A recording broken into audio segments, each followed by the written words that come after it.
शहर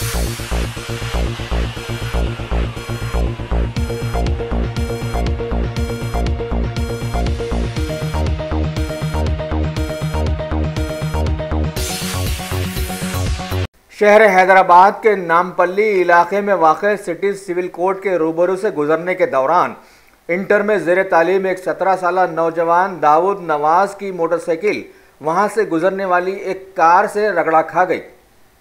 दाऊद नवाज ने बताया कि उस कार में कुछ पुलिस के ओहदेदार बैठे हुए थे।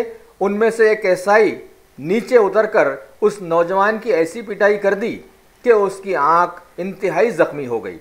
लिहाजा बाद में ये हालात देखकर वो गाड़ी में बैठकर फरार हो गए। जुर्म किसी भी इंसान के जहन में होता है। अगर कोई आम इंसान ऐसा जुर्म करता तो उस पर पीडी एक्ट नाफिज कर दिया जाता, लेकिन पीडी एक्ट की हरकतों वाले ओहदेदार पुलिस डिपार्टमेंट में रहते हुए न सिर्फ मनमानी कर रहे हैं बल्कि बड़ी बड़ी अवामी तनख्वाहें भी उठा रहे हैं।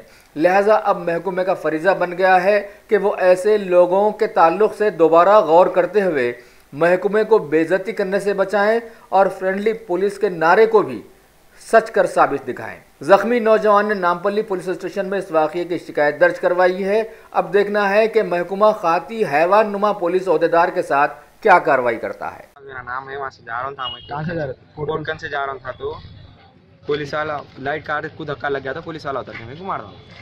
किसकी गाड़ी थी जिसका धक्का लगा? भाई की गाड़ी थी। कैसा उन्होंने कार में जा रहे थे? उन्होंने भी कार में थे। कार में प्राइवेट थी नहीं, गवर्नमेंट व्हीकल थी? Private vehicle. नंबर मालूम आपको गाड़ी का? नहीं, वहाँ पर वीडियो में है नंबर। क्या करते हैं आप? मैं इंटर फर्स्ट ईयर पढ़ता। स्टूडेंट है? हाँ, स्टूडेंट। कहाँ जा रहे थे आप? मैं घर को जा रहा था। तो ज़्यादा मार लगा कार? नहीं, आँखी पे मार लगा। कौन जा रहा था वो? कार को कुछ भी नहीं हुआ। कार को लाइट धक्का लगा। ठीक है।